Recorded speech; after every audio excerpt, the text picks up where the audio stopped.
கோவை அருகே பிரத்யோக ஜாக்கெட்டில் மறைத்து வைத்து கேரளாவுக்கு கடத்திய 70 லட்சம் ரூபாய் பணம் மற்றும் 200 கிராம் தங்கம் சிக்கிய நிலையில் தமிழகத்தைச் சார்ந்த 3 பேர் பிடிபட்டனர். தமிழக கேரள எல்லையான வேலந்தாவளத்தில் நடைபெற்ற வாகன தணிக்கையின் போது 2 இருசக்கர வாகனங்களில் வந்த இளைஞர்களிடம் சோதனையிடப்பட்டது.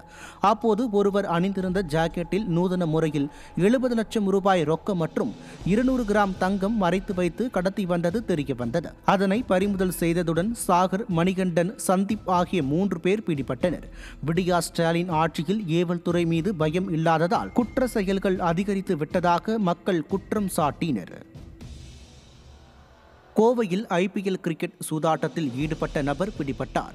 லீப் புக் மற்றும் லோட்டஸ் என்ற வலைதள பக்கத்தை உருவாக்கி அதன் மூலம் IPL சூதாட்டத்தில் ஈடுபட்டு வருவதாக தகவல் கிடைத்ததை அடுத்து நடத்தப்பட்ட விசாரணையில் சொக்கம்புதூர் அன்னை இந்திரா நகரைச் சேர்ந்த ராஜகணேஷ் என்பவர் பிடிபட்டார்.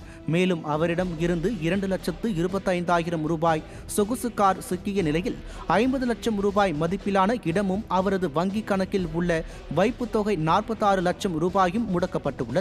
சூதாட்ட கும்பலின் தலைவனாக ராஜகணேஷ் செயல்பட்டாரா என விசாரணை நடைபெற்று வரும் நிலையில் விடியா ஆட்சியில் ஏவல் துறை கும்பகர்ண தூக்கத்தில் உள்ளதால் துணிந்தே குற்ற சம்பவங்களில் பலர் ஈடுபடுவதாக மக்கள் வேதனை தெரிவித்தனர். விழுப்புரம் மாவட்டம் செஞ்சி அருகே முதிய தம்பதி கொல்லப்பட்ட வழக்கில் போலீசார் உரிய நடவடிக்கை எடுக்கவில்லை என குற்றம் சாட்டி உயிரிழந்தவர்களின் உறவினர்கள் சாலை மறியலில் ஈடுபட்டனர். திருவம்பட்டு கிராமத்தைச் சேர்ந்த பெரிய நாயகி மற்றும் அவரது சகோதரர் மரியதாஸ் ஆகிய இரு குடும்பத்தாருக்கும் இடையே சொத்து தகராறு இருந்து வந்துள்ளது. இந்த நிலையில் பெரிய நாயகியின் பேரனான அபிஷேக் ஆவின்ராஜ் என்பவர் மரியதாஸ் மற்றும் அவரது மனைவி செல்லின் மேரி ஆகிய இருவரை சம்மட்டியால் அடித்து கொலை செய்துள்ளார். இதையடுத்து அபிஷேக் ஆவின்ராஜ் சிக்கினார். இந்த நிலையில் பெரிய நாயகியின் குடும்பத்தினர் மீது ஏற்கனவே புகார் அளித்தும் அதை திறனற்ற திமுக அரசின் ஏவல் துறை கண்டுகொள்ளவில்லை என குற்றம் சாட்டி உயிரிழந்தவர்களின் உறவினர்கள் சாலை மறியலில் ஈடுபட்டனர். செலின்றவங்களும் மரியலூசி என்கிற 2 பேருமே வந்து மாவட்ட ஆட்சியர் SP அலுவலகத்துக்கு போயிட்டு கம்ப்ளைண்ட் கொடுக்க போயிருக்காங்க. கம்ப்ளைண்ட் கொடுத்துருக்காங்க. அதன் அடிப்படையில் காவல்துறை எந்த நடவடிக்கையும் எடுக்கல. அவங்க வந்து பஸ் விட்டு இறங்கி வீட்டுக்கு வந்த உடனே நேற்று 4 மணி அளவில் அந்த சமுடியால அந்த தம்பி அபிஷேக் என்ற தம்பி வந்து சமுடியால அடிச்சு 2 பேரும் துடிக்க ரத்த வெள்ளத்தை சாவடிச்சுட்டு போயிட்டு இருக்காரு. அப்போ போன தம்பி வந்து அந்த திருமூட்டுக்காரே கிடைத்தவர். அவர் பாஞ்சால என்ற ஊரை சேர்ந்தவர். இந்த ஊர்ல வந்து அடிச்சு சாவடிச்சுட்டு போயிருக்காருன்னா அப்ப இந்த பொதுமக்களுக்கு என்ன நியாயம் கிடைக்கும், நீதி கிடைக்கும், எப்படி பாதுகாப்பு? அது காவல்துறை பாதுகாப்பு கொடுக்கவே இல்லை. திருவண்ணாமலை மாவட்டம் வந்தவாசி அருகே 20 வருடம் வளர்க்கப்பட்ட சந்தன மரத்தை மர்ம நபர்கள் வெட்டி திருடி சென்றுள்ளனர். பெருதூர் கிராமத்தில் 20 வருடங்களுக்கு முன்பு ஊராட்சி மன்றத்தால் வீட்டில் வளர்ப்பதற்காக சந்தன மரக்கன்றுகள் கொடுக்கப்பட்டது. இந்த நிலையில் செல்லம்மாள் என்பவரது வீட்டில் வளர்க்கப்பட்ட சந்தன மரத்தை மர்ம நபர்கள் வெட்டி திருடி சென்றனர். விடியா திமுக ஆட்சியில் காவல்துறையினர் முறையாக ரோந்து பணிகளில் ஈடுபடாததால் திருட்டு சம்பவங்கள் அதிகரித்து வருவதாக குற்றச்சாட்டு எழுந்துள்ளது.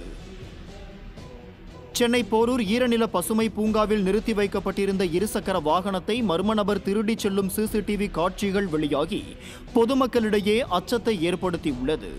காட்டுப்பாக்கம் பகுதியைச் சேர்ந்த சிவநாராயணன் தனது நண்பர்களுடன் போரூர் ஈரநில பசுமை பூங்காவிற்கு சென்றுள்ளார்.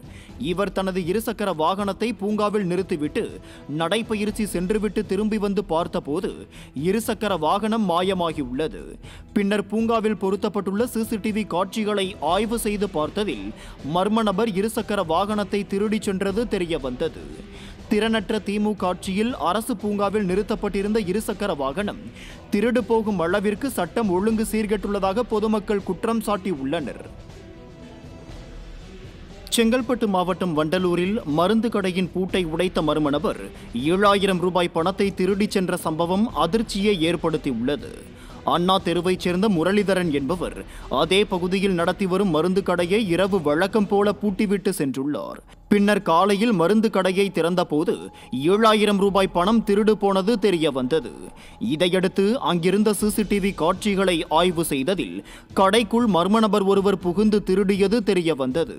திமுக ஆட்சியில் ஏவல் துறை முறையாக ரோந்து பணிகளில் ஈடுபடாததால் குற்ற சம்பவங்கள் நடைபெறுவதாக மக்கள் குற்றம் சாட்டியுள்ளனர்.